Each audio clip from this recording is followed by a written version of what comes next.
And we're going to go directly to the second panel,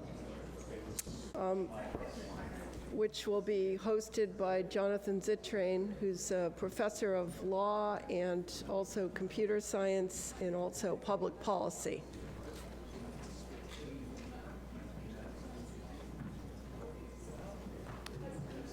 Thank you so much. We're going to get started jumping right into panel 2.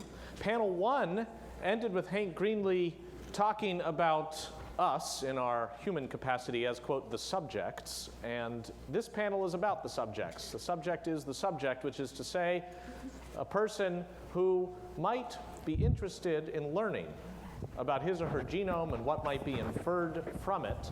And to do so engages in what one calls a direct-to-consumer, a DTC genetic test. I'm curious, I'd like to poll the room and our panelists right now. How many people have already signed up for and received results from some kind of direct-to-consumer genetic test?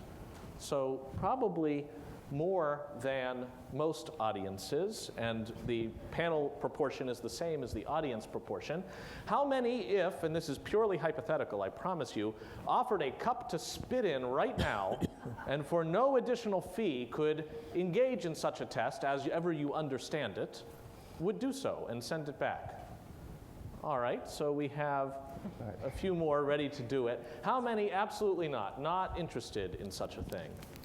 All right, and that surely is the balance of our audience and our panel. We are well represented in both sections. So let me start with Dan Vorhaus. Dan, first just tell us a little bit about who you are. Sure. I'm an attorney with Robinson Bradshaw and Hinson, based out of New York. I edit the Genomics Law Report. In addition to my law degree, I also have a master's in bioethics from Lancaster University in the UK. And so I work with both research groups, including George's Personal Genome Project and other research groups involved in genetic testing. And I also work with investors and commercial companies involved in genetic testing, including DTC. And you were among those who had said you have had, you've trafficked with these DTC companies. Yes, I have. I'm also a participant in the Personal Genome Project. So I've been genotyped by a couple of companies, including 23andMe. And my data is online in several different places. It's available in a de-identified fashion. You're one of the 16,000 of George Church's. Right, well, actually, right, and one of the slightly smaller subset that has posted data online. It's available linked to my name in a couple of other places as well, including Genomes Unzipped and Snipedia, yes. So you can all go find it. Your panelist bio could have been your genome. Or at least part of it, not, yes. not the whole thing. But it puts the bio into bio. Yeah, so, there you go. Okay, and I think we actually might even have a screenshot or two for those who haven't seen it of Navigenics, their sort of welcome splash page or their homepage. Do we have that available? There it is. That's telling you at least what conditions and medication responses you might be able to find, what markers could relate to either predicting outcomes or your responses to certain things. And then you had jumped over Molly Sauter running the slide deck here. That's okay. Jump to 23andMe, if you don't mind. And that's sort of the splash screen I think you get. Ensure treatment that's personalized to you. You and your doctor can determine whether certain medications will be right. Order now. Just click on the caduceus and all will be made clear. And you can see some of the other splash intros. It's not just between you and your doctor. Here on the left, you can find new family with just one click. And if you're not interested in that, click on the Tree of Life there to trace your roots back to the dawn of humanity. Dan, so far, is this an accurate depiction of what you might find should you participate in one of these things? Well, let's see. Accurate in the sense that I've traced my roots back to the dawn of humanity? No, I'd say not quite that far. But it is... I mean, it's representative of the types of things that you get out of that particular service. I know one of the most popular features. It's very hard for me to see this, but the 23andMe's relative finder, yes. Which is a lot of the genealogical sharing, and maybe you've got a slide. Yeah, there's a relative finder right there. And I get, I'd say about 1 maybe 2 emails a week from other people in the service. I've said I'm interested in sharing my data with them. Of course, I've made it available to anyone, so why would I keep it from them? But the lesser is included in the greater, yes. Exactly. But estimated 4th degree relatives or 5th degree relatives, I think they go all the way down to 7th or 8th, have made some interesting connections. It's prompted me to at least start to seek out some genealogical data from both sides of my family. That's been a much slower process tracking that down than it was to spit into the tube and send it in and get the genotype data back. Got it. So fascinating what you can do here. I hope people are seeing exactly what it is that happens. This is kind of like Facebook with strangers friending you because they realize you're probably not strangers genetically speaking. I mean, all men are our brothers, but these are closer brothers. And then you can choose to exchange your names or otherwise establish a relationship. Gaia Bernstein, let me turn to you. First, tell us just a little bit about your background. And I'm a law professor at Seton Hall, and I write lots of legal research, looks at how you give incentives for innovation. I'm more interested in the social adoption processes of new technologies, what role the law may have, and specifically I write about genetics. I have written about the effects of patents and access to genetic testing, the effects of fears of genetic discrimination on people's willingness to take genetic testing. But I'm glad to be on this panel to talk about direct-to-consumer genetic testing, because I think the advent of direct-to-consumer genetic testing made me start thinking that we might need an additional policy focus, from worrying about innovation and dissemination to also worrying about what genetic information we think is good, what's desirable, do we actually want all of it for every one of us? Yes. Now, the disease and medication part of direct-to-consumer genetic testing, we're surely going to talk about that. But Dan broached with us just this relative finder and the ancestry thing. I'm curious, knowing, as again we'll hear, you're somebody who has worried about only the consumer and the company in the equation for medicines and for health. Do you have any issue with this sort of Facebook for genetics being operated? No, I don't, and I think that's maybe part of the problem. They're often lumped together, and I think we should have different regulations and different ways of thinking about the ancestry and the disease. There are actually several tests. There are disease, there are drug responses, there are prenatal screening, and I'm not sure we should treat them all together, which is what is happening right now. Right. Okay, so no issue with this. Let's shift gears then and take a look at one of the sample things we might see in a direct-to-consumer genetic test that has to do with finding out about a disease risk. So here is venous thromboembolism. I believe the 4 stars up there, the admiral stars, represent high confidence in what one is about to read here. And it looks like the subject, who remains anonymous but not so much, is said to have a 39.8 out of 100 chance of encountering a DVT over the course of a lifetime, which is much greater than the 12.3 kind of baseline risk. A useful piece of information that I must confess, I found out through 23andMe. Before turning to you, Gaia, let me ask Art Beaudet. Art, first just quickly tell us a little bit about your background. So I've been involved in clinical genetics for decades now, and am very active in the human genetic research population. And also, our department runs a very large diagnostic lab. So we do a lot of diagnostic testing, thousands and thousands of tests, but usually for a specific diagnosis purpose, not as broad as we're talking about here usually.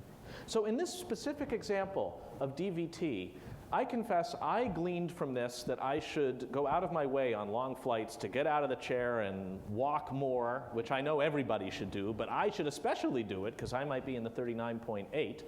And that pretty much was what I learned from this. I'm sure there's more to learn. There's probably more you could tell me. But do you think, as somebody who studied this, what I have gleaned from this data point is a good? Or has something maybe already gone wrong here? I've maybe gleaned the wrong thing. I need some guidance. I think having the information is a good thing. And I think the issue is, should it be direct to consumer or not? Yes. And I mean, I belong to the American Society of Human Genetics and have been very active in that organization. And that organization is on record as being opposed to direct-to-consumer testing for this kind of test that you're talking about, mainly on the grounds that you may have incomplete or erroneous information, and someone should talk with you to be sure you do understand it properly. Yes. So in this case in point, what would your organization like to see happen instead? Right, the baseline case, what really happened was, I spat in a cup, I paid some money, I got this screen back. What would you like to see happen instead? Yeah, so how long ago did you do it? I actually upgraded to version 3. It was only $99. This panel not sponsored by anyone in particular in the industry. But it was my understanding weeks that the ago. FDA recently required them to have some kind of counselor-physician interface. Dan, want to illuminate us? There was a meeting where I actually attended and presented last month to discuss the issue with one of the FDA's scientific advisory councils about whether and when it would be appropriate to require the involvement of a physician or some other medical professional in genetic testing and in direct-to-consumer genetic testing. The panel made non-binding and informal recommendations that in a number of circumstances it would be helpful to have a healthcare provider, but the FDA, while it said it intends to regulate genetic tests, including DTC genetic tests, it is yet to issue any sort of formal guidance with respect to when and if a healthcare provider might be required. Which is why 23andMe was able to still just Exactly. have it directly to me. Exactly. So Art, you were going to say what your ideal state of affairs would be for this example. Well, I mean, I certainly have no problem with direct-to-consumer testing for relative finding and ancestry and those kinds of things. And you can debate about if it's a simple enough medical situation. I don't think I have any problem if a woman wants to send off a blood sample and find out the sex of her fetus very early in pregnancy. I think everybody understands, what that information means. But there may be other times when it's a little more complex. You might be at risk of hemochromatosis, and maybe you need certain medical testing, and will you follow up on it? Will you really understand it? I guess that's the question. Now, I would say, too, that the groups like the American Society of Human Genetics who are making these recommendations, this is their job. Okay, so they're saying, people should use people like me They sponsor themselves, is what you're saying. And I think the genetic counselors and the clinical geneticists very much feel like that people like them should be involved. Yes. So let's jump back to Gaia for a moment, because Gaia, this is the core of what you've been writing about recently, and I gather you come as a free agent. You're a law professor who wants to help. There's nothing so worrisome to the rest of the world, but what would you have changed about this baseline case of me finding out about my odds of deep vein thrombosis? Okay, I think that there's a model to this direct-to-consumer genetic testing. First of all, when you went online, you went by yourself. You didn't speak to anybody, you got no information. Usually when you go to get genetic testing, you go to a genetic counselor, a physician for a specific condition. Yes. You basically... This is a fishing expedition. Right. You don't have a choice as a consumer. 23andMe offers over 100 conditions together. So you had no idea what results you were going to get. I don't know if you had the patience to go for the list. This is truly the Forrest Gump box of chocolates. Right. So you get everything together. You have no information about whether these are tests you want to take, what the meanings of the results could be for you. Now, there are some prompts. We might even have an example of it, that before you get the results on a very sensitive test, it does have some boilerplate language combed over by the lawyers, but meant to appear in English. This is one for Parkinson's disease, where we find out that the anonymous party does not have the particular mutation. It's not the only factor. Keep in mind that estimates vary greatly. Is this what you have in mind, or is it something broader? No, my idea is that, look, the medical associations have been arguing for having a medical professional interpret the result. I'm concerned at the beginning of the process. I think we should have somebody guiding people before they take the test to filter out what tests they want to take. Because some information, maybe some people would like to test for Alzheimer because the woman had a mother who died of Alzheimer or had Alzheimer at an early age. She's been worried about it for years. But others may not want to get this information. So they should know in advance that this test exists. In addition, you get a lot of information which is not that clinically helpful. And do you have a concrete model for how it would work? I mean, just generally, the workflow here would be, because you were saying, I go to the website, you're right, I order the kit, it comes in the mail, I spit, nobody talks to me. Would it be sufficient for you as a first cut that there is just some obligatory phone call with a third party or something like that, or is it a doctor's visit, or what? I would expect you to have a face-to-face meeting with probably a genetic counselor would be the best person to talk to, and for that genetic counselor to go through the list of tests with you and explain to you what tests you're going to do. And then they would literally sign, in effect, a prescription without which I can't order the test. And with their signature, I could, and then I would be entitled to get the results once I had that prescription in hand? Right. Got it. That might be a great segue over to Michele Caggana. Michele, tell us a little bit about where you're coming from. Okay, I'm a clinical molecular geneticist. Part of my day job is to run the New York State Newborn Screening Program, and the other part is to regulate genetic testing for New York State. So New York State has a series of laws that govern how this direct-to-consumer testing works, and our public health law states that any genetic test, there are a few that are exempted, are home-based tests, but things that are genetic are all to be ordered by a licensed healthcare provider. So a physician, someone who carries a license. And the relationship has to be patient to physician. It can't be a physician in a remote site somewhere that hits a button for you. So this sounds like a prescription model even tighter than what Gaia was suggesting, because it's a physician, not a genetic licensed counselor. healthcare provider, so it could be a nurse practitioner. Got it. In New York State, we don't license genetic counselors, but if they held a license, they would also be. And I couldn't tell, does something like 23andMe or Navigenics, is that a home kit or not? That is, does it fall within your prescription? 23andMe does not have a physician intervention because they have to have a laboratory permit in New York State to operate, and they don't have it at this And that means today, if I'm in Manhattan and I go to the site and try to order a kit, they'll just say, sorry, would you like to get it in New Jersey instead? The law applies to whether the specimen actually originates in New York State or not. So if you are, get your kit and head off to Jersey, you're And then spit. and send it back. And then, so is it on your honor to make sure you're at the Vince Lombardi rest stop or somewhere That's right. to spit? So otherwise, they will send me the kit. It'll just come with a little pink insert that says, please don't spit in Manhattan. Not. I've never done that experiment. Yeah, Yeah, They do probably send you the kit. that's what happens. Yeah. Right. You So can the order law- the kit. They'll send it to your house in New York. They want it to be postmarked outside of New York, and I believe the process has changed a couple times, and there's only so many times I can go through and try and pay money and order more kits. And You are the try- most tested individual in the world right now. But I do know someone who recently ordered a 23andMe kit in New York, and she took it to New Jersey and mailed it from there, because I think the mailer that came with it instructed her that it needed to be postmarked from outside of New York in order to be processed. So, Michele, we just have to ask, is that an example of, see, the system works, or is it? The way the law is written is specimens originating in New York, and a lot of people do think that it is, if you're a New York State resident, that it applies, and it doesn't if you're outside of the state. And do you have a view on the policy itself? It sounds like you know the rules cold, but Being the regulatory person. yeah. My personal opinion? Yeah. Well, I think, going outside the state is sort of getting around the law, right, obviously. But the public health law is in place actually to regulate the laboratory doing the testing. And so we are a CLIA exempt state. CLIA is a federal guidance on laboratory practices.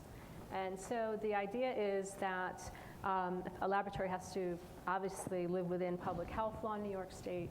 We also have a very fairly strong genetic testing confidentiality law, which also applies to these. So you need to let people know all 100 conditions and what they're going to tell you and what we might be able to find. And we're concerned about analytical validity. That is, if you order the test 10 times, do you get the same answer all 10 times? Yes. And And also, what have your experiences been on that front? have you gotten the same answer? I have not been tested multiple Multiple times. times by the same company, but the data that's out there, at least to my knowledge, on analytical validity between the different companies and between samples is, I think, quite high, and I think that's fairly well. Right. I guess we've had at fairly least well one example of a well-known error that literally something was put 90 degrees. This looks Yeah. like decode me. Yeah. And it was just a glitch. And 23andMe had the same issue where something was analyzed wrong and people really got the wrong data. Now, I suppose that could happen with almost any form of testing. Dan, you were going to? Well, yeah, I mean, Michele and I were actually talking about that before the panel, and it's a laboratory error in that case. It's not really a question of analytical validity. It's not is the test accurate? It's, in this case, there was actually an error in the testing process, and that's something that can happen with any type of testing, with any type of laboratory procedure. Yeah. It's not something that's limited in any way to direct-to-consumer genetic testing. It's not something that you could, it's not supposed to happen, so it's not something that you can't prohibit laboratory errors. They're by definition mistakes. And in the case of this particular example, not everyone may agree with me, but I actually think the fact that it happened for 23andMe and in a direct-to-consumer context was actually probably beneficial. It was caught very, very quickly, whereas it might not have otherwise if there had not been such an engaged community. It was corrected very quickly, and despite, I know, several reporters searching high and low to find examples of people being seriously harmed by it or even harmed at all, I don't think anybody Harmed in the was. sense of they went on a long vacation and started their bucket list because they got the wrong answer Sure, on a, right. something like that, yeah. Yes. Yeah, Michele? And the point that they came out publicly and did, say that there was an error. There are very large testing companies that have made errors and revealed them to the community, and that's what the expectation when you partake in one of these, any type of laboratory test. You have to always understand that. John Schumann, let's turn to you. Tell us a little bit about your background. I'm a general internist, practice internal medicine at the University of Chicago, and I'm also a clinical ethicist. So help our hospital, help patients in our hospital resolve ethical dilemmas. And came to get interested in this issue because patients were coming to me with their 23andMe results and asking me what they should do and how that would affect their health care and their screening going forward. And I have to admit I had no idea what to do or what to think about. We had talked about it certainly in ethics. And so I just, like you, went online and spit in a cup and decided I would do it for myself to see what it was like and what sort of impact it would have on me and then therefore my practice. And what did you find? Well, so I certainly liked the graphical interface and the way the information was presented, but I thought by and large... How was the play, Mrs. Lincoln? Yeah, by and large, right. By and large, I felt that the information is not particularly actionable the way that it's presented, nor do I think the claims of it enhancing your health are in any way valid. So it may be more of the kind of almost a vanity exercise, or one of these things that's not as medically yet centrally helpful as people might think from the way it's portrayed? I think that's my biggest concern, right? So I have patients who come in and they say, I've done this, and this means I'm going to have this disease, and that is I'm going to develop the phenotype of this marker or allele that I seem to possess from my genome, and of course we just don't know that. But then it sounds a little bit like the Woody Allen, the food is so bad and the portions are so small, that you say at once this is sort of fluffy and not really indicative of anything, and by the way, you'd better have a doctor's prescription before you get it. It sounds like a very potent placebo is the kind of confusing... Well, that's where I'm still struggling myself, because I don't know logistically if we can work that out, where it would become, it hasn't reached a tipping point where enough people in the general population are consumers of this to where it's become sort of a big enough problem. I mean, we're here at a panel talking about it, but I actually much favor sort of the autonomy model. I think if this is out there, and I think as long as we can decide that there aren't laboratory errors, and that the information is done in a laboratory fashion in a proper way, I'm all for people being able to do it. I think most physicians, most primary care And to do it without a prescription. Yeah, I think it's burdensome. I do, and very paternalistic. Gaia or Art, I'd just love to induce a conversation among you on this. We offer a test that is designed to be strictly medically actionable items, and it would include the thrombophilic concerns and so on, various genotypes. And I would say that we don't market it like 23andMe does, but we've had close to zero interest. Primarily when I speak to physicians, and we may try to convince them that this would be a useful test, they say, well, if my patient is healthy and you're testing for everything, insurance won't pay for that. and I don't think they're going to want to pay for it out of pocket. And they say, why don't you give me a cardiovascular panel so that if my patient has hypertension, then maybe insurance will pay for the cardiovascular chunk of this. Okay. And this starts to sound like what Hank was talking about in the last panel of non-genetic exceptionalism or genetic non-exceptionalism. It's another set of tests that can be useful to a physician and covered by insurance. Yeah, I think that the future is to get all the information, probably to get your entire genome sequence, okay? And then I've thought about, you could offer people, we'll give you back medically actionable items and other items that are clearly we think are not medically actionable. I don't think it's feasible to sit down with a person and let them choose what test they want or not. It's just prohibitive. I mean, the more testing you do, the more money to make, the more patients you talk to, the more money you lose. It's just not feasible to talk to people in detail about all that might come back. Yes. But I could imagine that the AMA or the IOM or even some more lay-oriented groups, the Mormon Church, has a policy of what they think you should get back. Right. And you could say, oh, well, I want the Mormon Church report. At that point, though, I hear you backing away from Gaia's proposal, or not endorsing Gaia's proposal, of saying if you're going to have a relationship between a test giver and a client, it's kind of John Schumann's hurdle point, just let them do it. And there might be misinformed results, but then we handle those on a case-by-case basis. I would prefer to see it happen in a primary care setting, where the primary care physician gets this report, focuses on medically actionable information, and the information will be subject to future interpretations that will be different than the current interpretation, and to focus the thing in the medical context on medically actionable items. But I can't tell if you're calling for regulation or not to make that so as a matter of, say, federal or state policy. You know, it seems to me very un-American. I saw a newspaper or television clip the other day where there was this thing that the government's pursuing for fraud about a program about your baby can talk, your 3-year-old baby can talk, and buy this thing. And it's obviously fraudulent and ridiculous. And we let those things go out there to a large extent. So I don't know. I mean, I hate to prohibit people from doing things if they know what they're doing, but... Right. Gaia? I want to address the paternalism argument. Paternalism argument is a strong argument against my proposal.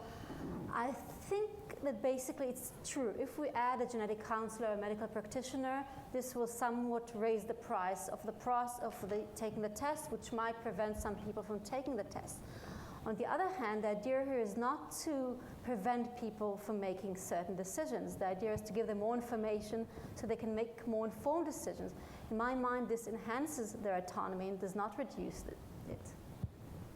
And just to get your proposal straight again, if I simply want to get back the raw genomic data, the so-called SNPs, and I gather that for some of these, for 23andMe, for example, they don't do the entire genome yet. I'm sure that's in the cards. But right now, they're grazing where they think there's stuff to find. And then you can just download a bunch of stuff, and there's even an open source database or two where I can try, if they're not giving me the goods on Alzheimer's or Huntington's disease, I can manually go in, I gather, with this data and start to get answers to myself, a form of informed consent. Not even manually. You can. There are several tools that will allow you to upload that data and will run analyses for you in an automated fashion. So Gaia, I guess it puts it to you on just the mechanics of your proposal. Should I be able just to get the G's, A's, T's, and C's without a prescription? Nobody's going to represent to me any implication. They are just handing me, this is what we see when we peer at your DNA. I think yes. I think this information is meaningless to you, so it doesn't really matter if you get it. But it's okay for ancestry. The ancestry issue is completely separate in my mind. But both are based on the G's, A's, and T's, and C's. Okay, but you cannot do anything with the letters themselves. Well, I suppose I could plug it into one of the pieces of software Dan was just talking about that would tell me something. Now here's an example. So this starts with the raw data on the left, and then this is an actual Android app incongruously put into an iPhone, so that's our own license. That's another lecture. And this is meant to take as an input the raw data that I've managed to get my mitts on, and then here it is announcing results on the APOE Alzheimer's stuff that in fact 23andMe won't touch yet with a 10-foot pole. 23andMe will not even offer that to me yet. Which one is this? I don't know. Do we know what this is? I'm not sure. But this is real. This is not a hypothetical app. Okay, in that case, that's a terrible idea. In that case, if you can use these letters to get some results Yes, from some software, you shouldn't be then able to it's get the better. letters. Yeah. Yes, if you believe it has some meaning for you, then yes. So this is now getting into the lawyer's zone. So Dan, do you see a First Amendment issue with a service that simply looks at your DNA and tells you what it sees and being restricted from telling you? I don't know if I see a First Amendment issue necessarily, but I would say that as a factual matter, where we are right now in the regulatory issues is that the FDA has said that's a bridge too far for them, at least right now. They've made several statements on the record that they have no interest in restricting access to raw genetic or genomic data. They're interested in the claims made about that data. So they would probably be interested in looking at this type of software program in this type of service, not the distribution But of that's raw very data. interesting, because that's your 3-year-old can talk, which can 3-year-olds not talk? Oh, 3 months. three months. That's a very different 3-month-old. product. Yeah. 3-month-old. Sorry about that. I was like, I don't know, 3-month. Okay. Your 3-month-old can talk. All right, that's like the dog whisperer kind of thing. They actually make them for dogs too. And so that is preventing people either from truly just being defrauded, or from the inaccurate tests, or from tests that, however well-intentioned, are setting people on courses that, with the fullness of a full conversation with a physician, they wouldn't go on. Here, I guess this is different, and the reason, Gaia, you would regulate it is just one has to entail the other, so you've got to go this far up the tree in order to snip. Whichever regulation would be more effective, if it's possible to regulate. The thing is, can you prevent somebody with coming up with some software somewhere on the internet? I'm not sure you can. Yeah. Well, they have, I guess, they've come up in 2008. They had a box that you could use. This is for forensic purposes with police. This is just a portable DNA detector, and it looks very version 1.0. It's the kind of thing where, soon a computer could fit into a single building. But this is the kind of thing that one imagines, 6 hours or less in a self-contained box, it extracts your DNA. So we look ahead 10, 15 years, maybe it's you pass the iPhone over your, hair, and now you've got your DNA. What do we do? You try to push me towards saying people should not get the letters. If that's the case, if people will be able to keep coming up with technology which will You ban these give them some detectors, too. results, then yes, and then they should block it at the outset. Yeah. I mean, I guess that's where you have to go if you see the urgency of not letting people get the information without the contextualization you're talking about. Art? I think that we're not far away from the time that I think that the entire genome of all fetuses will be sequenced using a maternal blood sample during the first trimester. And then where does that data go? It'll that go to the mom? It'll be available to the parents to do whatever they want. And then on the with child's 18th birthday? And of course, but then many people, they will know their own genome sequence before that, and they know that the child's going to have some combination of their genome, plus it could have some de novo events. Yes. But I think people are looking forward. They're going to be so accustomed to living with their genome information, their family information, what they're carriers for, and they know multiple generations of genome information within their family. It's just a very different mindset and a very different culture. Yeah. Gaia, any thoughts on that? I'm having to lean on you because you're so nicely, anchoring the side that says we need contextualization here. And Art's just saying, as a matter of fact, it's going to become so routine. Maybe what it means is in the schools, in public education somehow, we have literacy, DNA literacy courses or something. Well, if you look at studies now, studies basically show that even primary physicians are not good at explaining genetic information.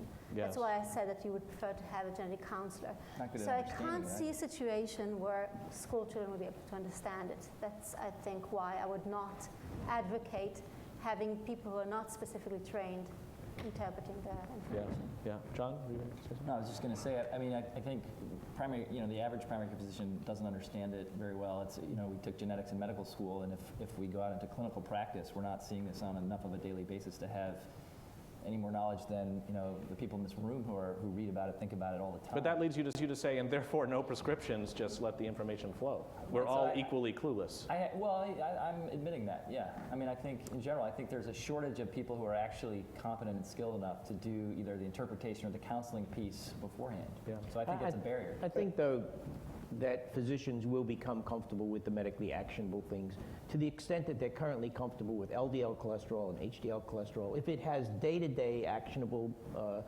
function in their practice, they will learn that parts of it. They will go to continuing education things. And it is a very complex and heterogeneous problem in that each patient, and many patients may be quite different from others, but I think it will work its way into practice. Yeah. Michele and then Dan? I think at some point education is going to just level the playing field, and kids are going to learn about it very young, and the mystification of DNA will sort of go away. But here today, the things that we're concerned about, one of them is clinical validity. So when you get your 39.8 figure, how do we know what that really means? And the other thing that we're concerned about is the interpretation for the patient. A threefold risk might be very, very bad for somebody.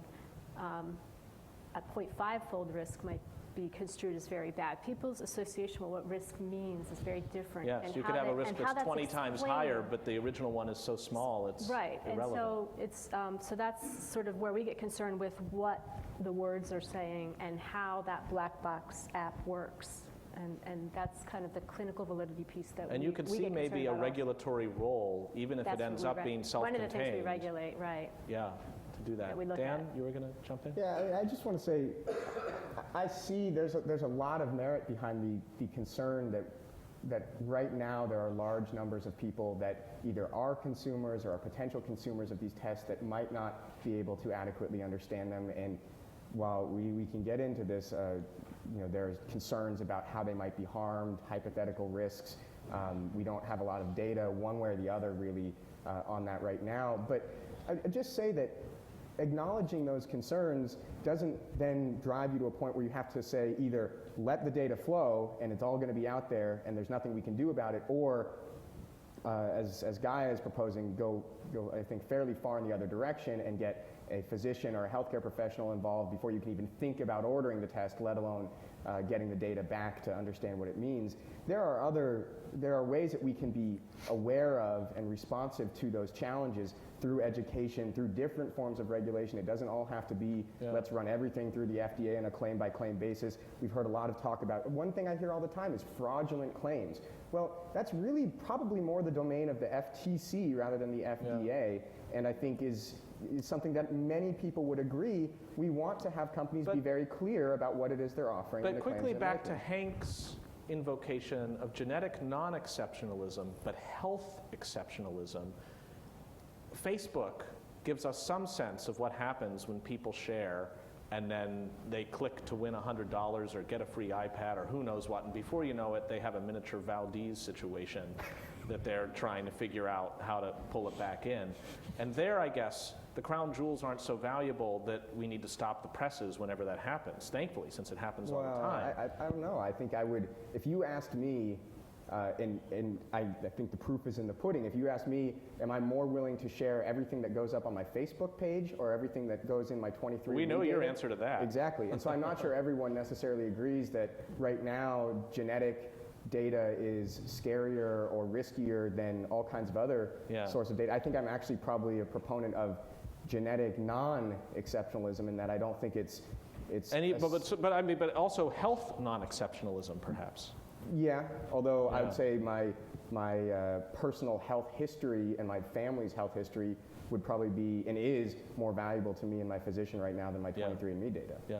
Gaia, I know you wanted to say something else? Yeah, I wanted to add to what we said before. Basically, I think that genetics have a huge cultural force, and that's why people tend to greatly overestimate any findings in genetics. Even if there are environmental factors, other factors, they feel that if they got a positive genetic test result, it means everything.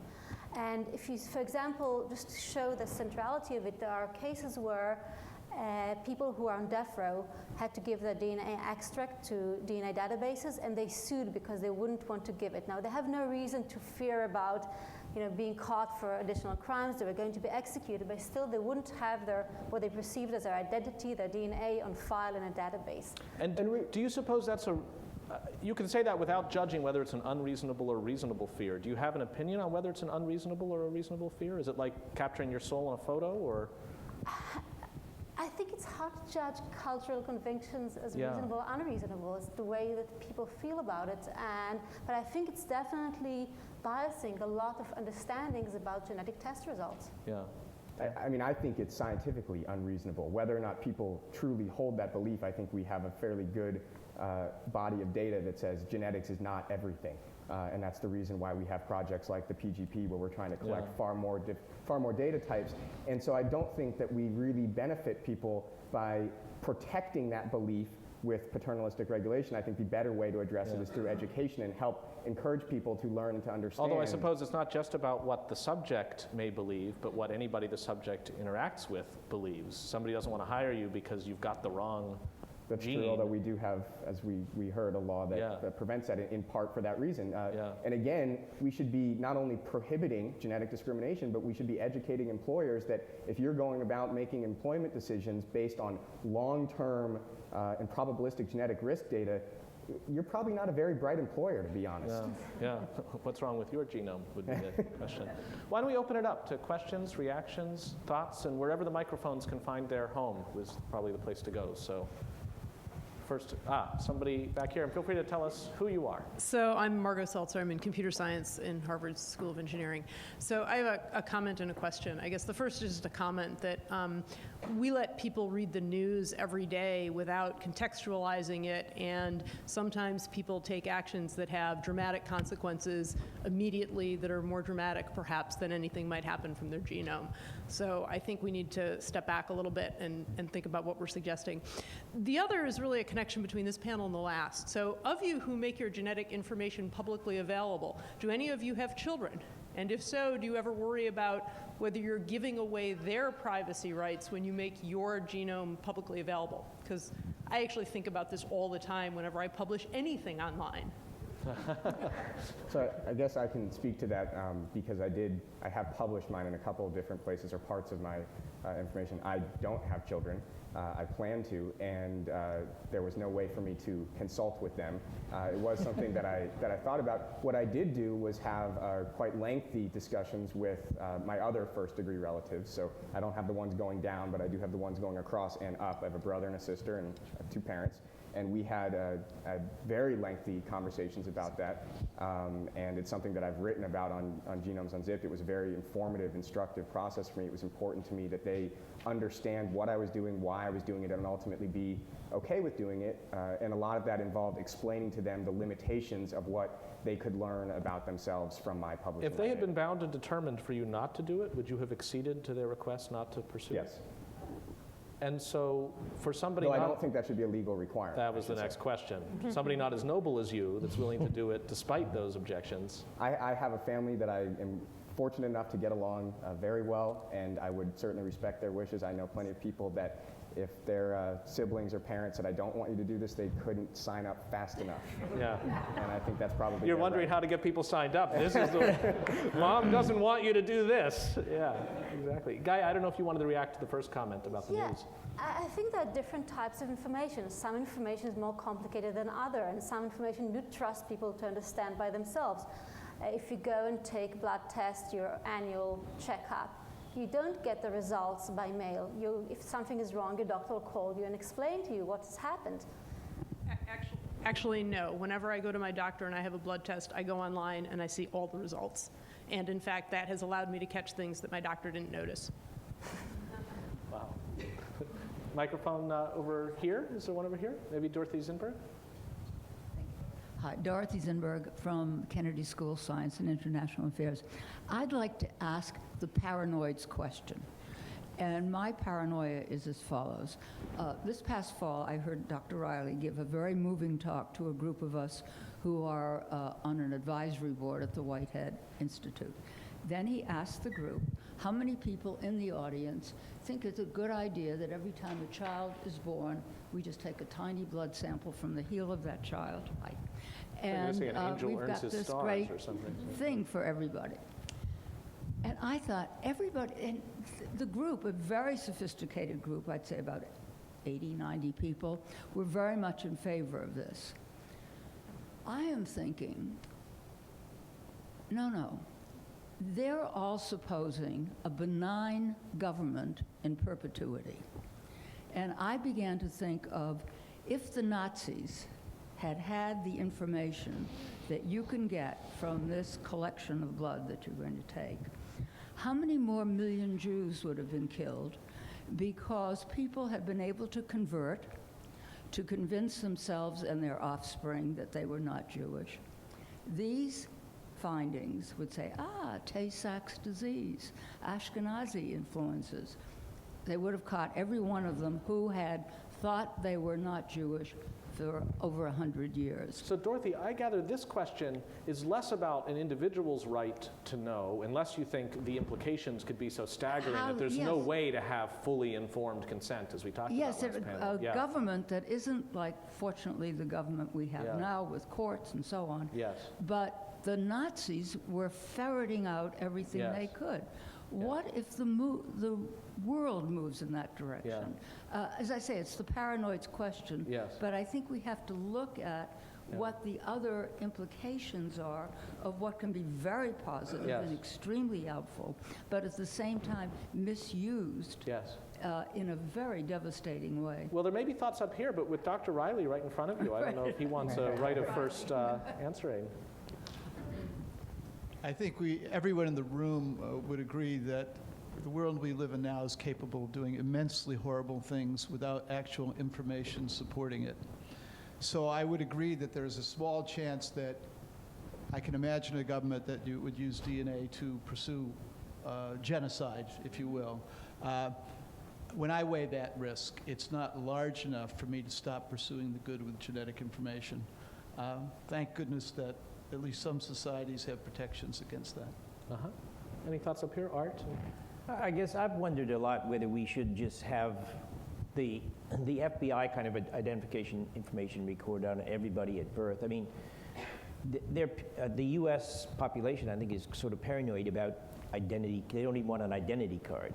Okay, but there would be a certain advantage to every crime that was at a certain level. You'd say any kind of crime associated with fatality, where there was DNA evidence, you just look up and see who did it, and it would be a very effective system. And of course, that could connect to this. It doesn't have to be a centralized FBI database. It's just send a string of subpoenas to 23andMe or Navigenics every time you want to see if there's a match. Well, I think if we wanted to do it, I think as a society we would do it and say that this is what we're going to do. And I can't imagine the U.S. population agreeing to this. I can't imagine, many parents would refuse to consent to have their child's DNA recorded, but there would be a lot of good that can come out of particularly violent crime kinds of things, where people are spending enormous efforts to find this or that serial killer when you could just look it up. So I want to pin you down a little bit more. I couldn't tell your view on this. I hear you saying there's bad, there's good. Would you support such a database? I would support such a database. Okay. But I think if you're going to, but with some rigorous limits about what it can be accessed over. Okay? That there's got to be solid DNA evidence, and there's got to be a crime of very major proportions. But I wouldn't be bothered by, having my DNA on file in FBI. But if there were a dearth of hands up before, there is no longer a dearth of hands up. Before we open it up, perhaps on this topic for a moment, does anybody else want to weigh in? Gaia? Yeah, I think that fears of eugenics basically raised a lot of concerns about genetic discrimination related to genetic testing. And the interesting thing is that after quite a few years of genetic testing, the studies show that there isn't really any discrimination going on, which is quite surprising and unclear why. But what apparently has happened is that people are so afraid of discrimination, they're afraid to test. And in a way, that's really inhibited the proliferation of genetic testing. Fascinating. Michele? Going to the database issue, it sounds, I have mixed feelings, I guess, but the practicality of it, I run a newborn screening program, and we look for babies a couple days after they're born, and their names have changed, their addresses are incorrect, so practically being able to really track people might be, at this point, problematic. We had this whole issue on having an identifier that we would be able to go and find babies and link their newborn screening results to their birth certificates. And the whole issue of having some identifier Yes. number, again, the same Yes. thing. We can't use Social Security anymore. Yes. So those kind of practical things make it difficult. And I guess it should be quickly said on the point about individuals being somewhat reluctant to undertake this kind of testing.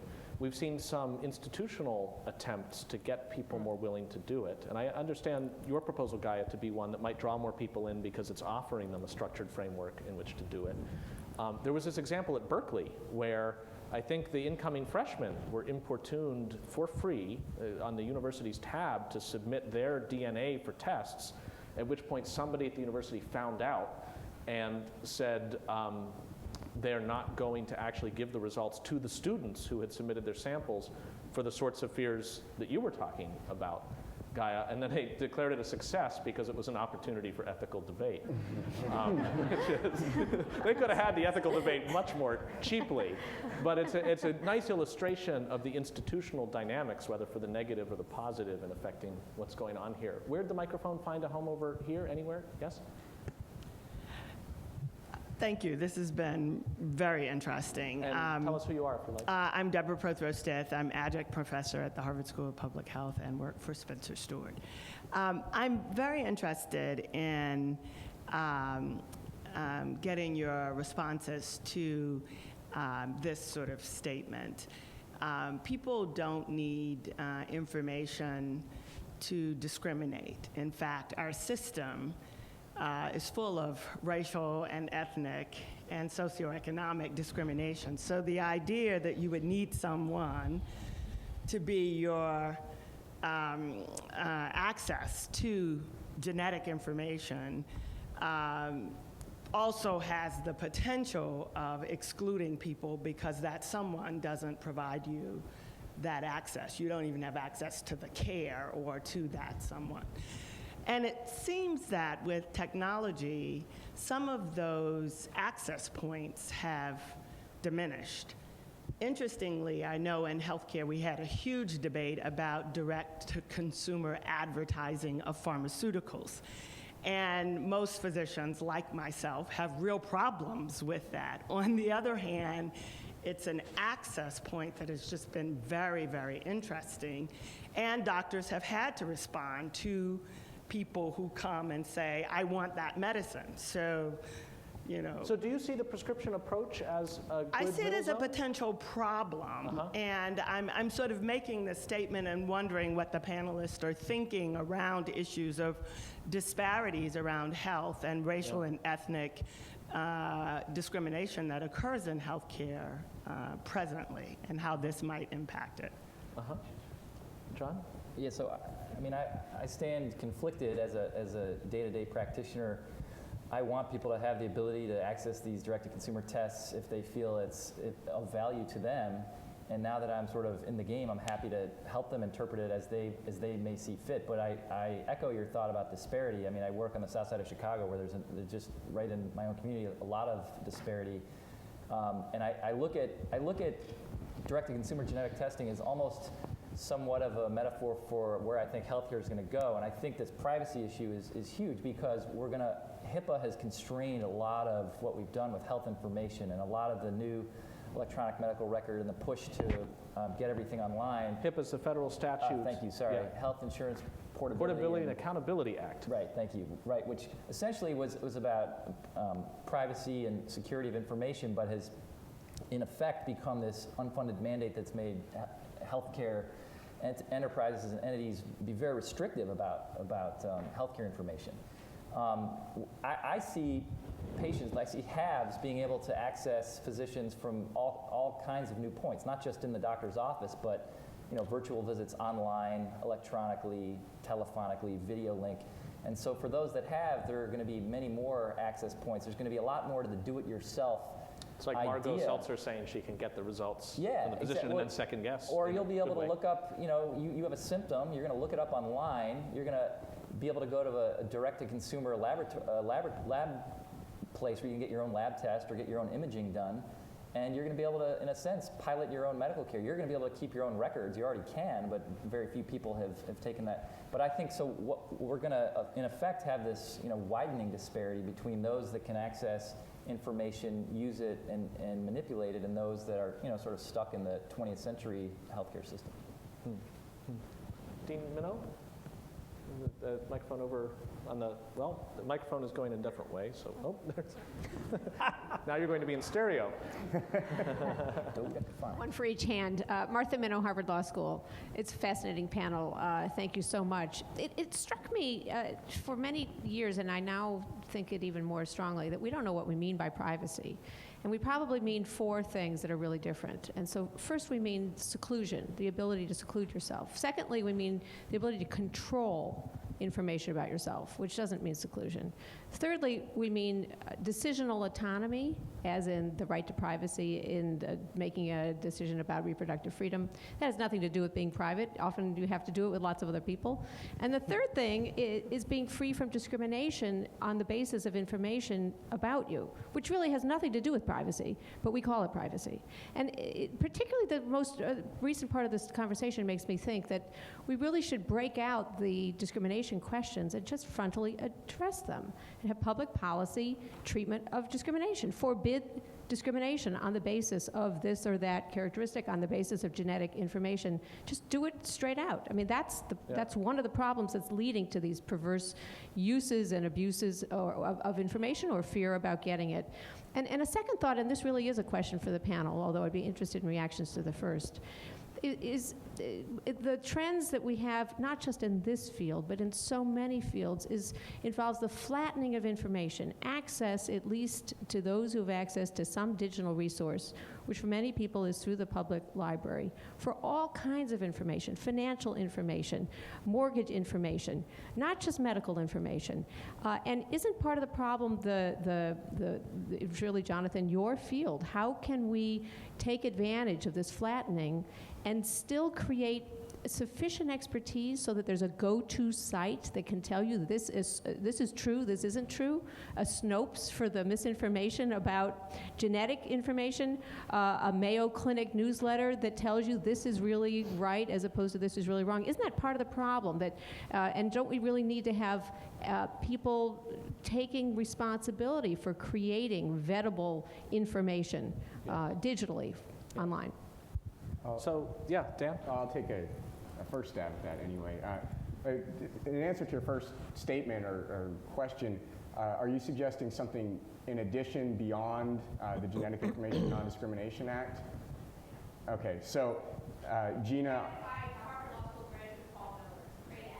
So Gina obviously has its gaps.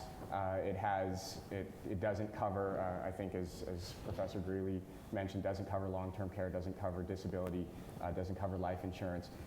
Those things, discrimination in those areas is covered under state law in many instances, and there are states, including here in Massachusetts and California as well, that are seeking to fill those gaps. But I think at this point we have a very new law. We don't really understand how it's being implemented in practice yet. That's going to take some time. We have regulations under one title of GINA. We don't have them under the other yet. That's just a slow process. I think one thing that we really need is better public awareness that GINA in fact exists. I think many people that are concerned about genetic discrimination, not people in this room, but people in the public more broadly, actually are not aware that the statute is out there, aware of what it does. And there you mean you might be more likely to pursue genetic testing for yourself if you know that you... Or it would certainly change the calculus, I think, for many people, healthcare practitioners, patients, individual consumers. And so I think education, for the moment, might be the route there rather than pursuing additional legislation. Yeah.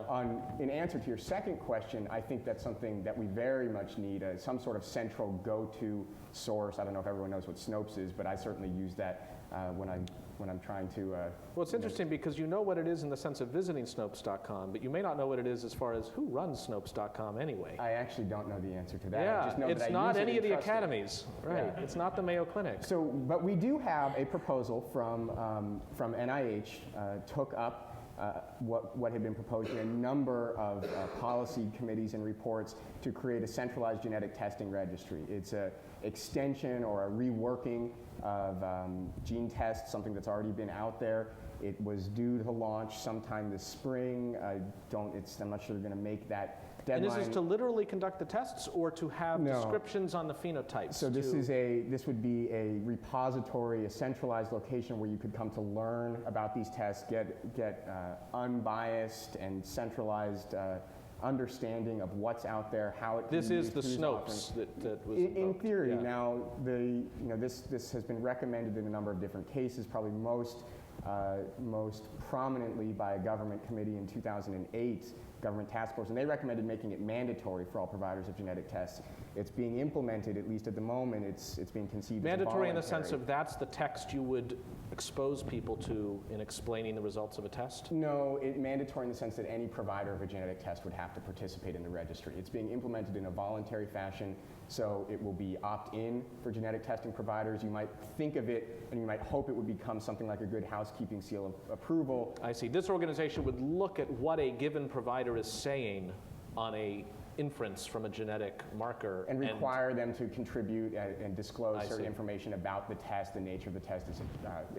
And by the way, we've yet to see a full draft version of this yet, so I Yeah. don't think we know exactly what's going to be included, but it's something that is needed. It's something Yes. that there are people working towards, but not enough has been done, and I think that's a major problem for consumers. Yes. Michele, you wanted to weigh in? Yeah, it is voluntary, and I don't know that it would be unbiased because the provider of the test is the one entering the information. And so there's the one piece that a lot of people are looking for is someone to sort of oversee what's in the registry. And they may still be haggling over whether that's going to occur or not. Yeah, and it does raise a meta question of, is knowledge best generated right now in these sort of controlled, I don't mean that in a valenced way, but like controlled way that you have experts and accredited people coming together to do it versus Snopes.com, Wikipedia, and in fact there is Snipopedia. Yeah, I should add, we have all of those, we have a number of those types of sites as well, including Snipedia, including a number of genetic variant databases. Snipedia being where you can put in a particular marker and find out what but fellow more than Snipedians that, said you can about put it. in your whole file. Yes. You can run a whole file through there and get a report, depending on your level of comfort with the underlying science. It's going to Yes. be more or less meaningful to you, but you can do it. Yes. On the initial point about the many aspects of privacy too, maybe it's worth noting, Gaia, that I've heard you invoke autonomy as your touchstone, and that's maybe one dimension of privacy, but that's what has been important to you in steering this through? Right, I think for me, I guess privacy is more autonomy, the decision to get your information or not to get the information, but you should be able to make the decision, and the way this testing is structured right now, you are unable to exercise your autonomy, Yes. so I think that's a violation of privacy, but not in the way that people usually think about it. Yes. We have so many people wanting to get in, so what I suggest for our remaining time is let's at least take 3 comments in succession without putting it up front, or questions. Harry Lewis has just backed out, but a gentleman here, we'll get the microphone over. So I'm Tom Bunninger from, I was going to say MIT, Harvard West, that's Berkeley. This is just a comment about the fundamental definition of risk. I've heard risk being used without feeling comfortable that we understand that risk is the product of the prevalence times the probability that that test would lead to that disease diagnosis. So the complaint here is that when we have a page dump that does not give the incidence or prevalence of the disease, the result can be very misleading. Although in fairness, the DVT thing I think literally was, that number was the likelihood over a lifetime that one would encounter that condition. It gave a percentage, right? Yeah, 39.8 out of 100 men of European ethnicity who share my genotype will develop DVT between the ages of something blurry and 79. So is that a good depiction of risk or not? the pure one is to say, what is the prevalence of the disease? And it's a product then of the probability that having that genotype will lead to the disease. Yes. So it's not clear to me that we're being as precise as we should be. In fact, it could be very misleading. Yeah. And the clear way to do this is just to make people say, disclose what is the prevalence of the disease. And it of course varies very much with the different populations. What? I think what you're objecting to is this kind of graph, which just says average risk, but we don't tell you what it is. That's you right. have a twofold increase. But That's the exactly previous right. page we were looking at actually was meant to cure this problem. The previous page with the 39.8 really was with the little people showing. That one was meant, I think, to exactly solve the problem you were talking about. But I don't know. But the fact that we're having a conversation about Fair this enough. means Fair enough. I'm still going to walk around on the plane until told otherwise. Another comment or question over here? Who's close to the gentleman right in the center of the room. Oh, I'm Fred Eric. I'm retired from General Electric aircraft engines. I have never gotten an ad for a genotype test, but I have got ads for a full-body CAT scan. And I consulted with my physician, and he advised me not to bother. He said it'll show lots of little pinpoint evidences, and it would be very worrisome, and it would be very useless to, and perhaps hazardous to take any actions. I'm wondering if we have a model here for genotyping. And of course there, I suppose, CAT scans, the test itself involves some measure of risk from radiation that I suppose over time where spitting may not have the same issue. But otherwise, too, I guess it gets to the question of, is the concern high enough that we regulate rather than simply caution people not to necessarily hurry out and get the test? I know we promised other comments. Hank? So this really follows on Dean Minow's second point, but it's very specific for you, Jonathan. Uh-oh. So that 39.8% risk of DVT, walk around, but don't take that number so seriously. In the summer of 2010, the GAO released a report. They had taken 5 people, sent their DNA to 4 companies that tested it for 15 different diseases. They looked at the 15 diseases. They classified the result as below average risk, above average risk from each of the 4 companies for each of the 15 diseases. And then they asked for each of those diseases for each person, how many times did they get inconsistent results, where one company said one thing and other companies said something else. Right. So you've got 15 tests for the 4 people. The number of inconsistent disease risks ranged between 9 and 12. So 23andMe may think your DVT risk is 39.8%. I should keep asking until I get a better answer. Navigenics may think it's lower. Somebody else may think it's higher. Yeah. We don't have a clue, and we do need something to help us figure out what the truth is, which will probably take a while. Well, and I guess that just shows it's appropriate to be where we are in this venue. This is as much art as science right now, and looking to anything that appears definitive about something. I know that's been the touchstone in the field of genetics and the public understanding of it, to not have people thinking this is some mechanistic thing. But Hank, I gather you have done this kind of testing, and with the grain of salt, you've benefited? I have not done this kind of testing because I shouldn't eat enough salt that I would need. Salt would be enough salt for me to take the information from a SNP test seriously. I see. It's too great for my blood pressure. I can't tell if you're talking literally or metaphorically, but I accept what you say. LaTanya, for a last brief thought.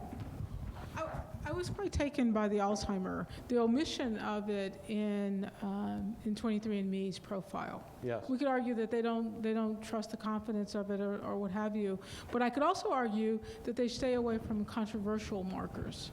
Yes. Because the controversial markers are the very ones that might lead to harm for someone there and then have a negative consequence. What would some other examples be of controversial markers? Well, just think of a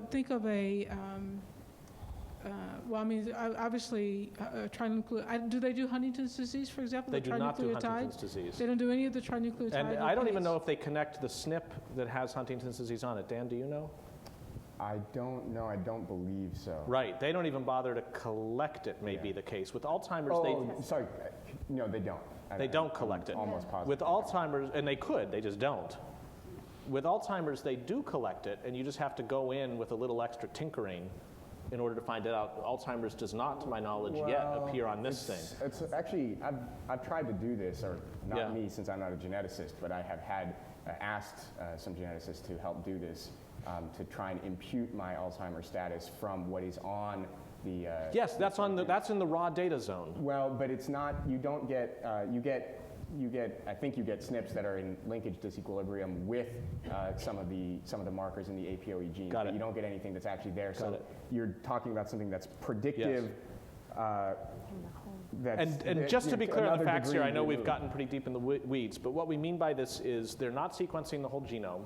They get to choose for a given vendor which sections they're going to choose to sequence at the moment. And they might sequence something that can tend to be in tandem with the markers that have so far been identified in association with Alzheimer's. They could do the same with Huntington's disease. They just don't for that. And with others, they do. The application we saw on the screen before that did mention Alzheimer's disease, the Android app, is assuming that you're giving it data on the input side that has been collected probably by somebody other than 23andMe.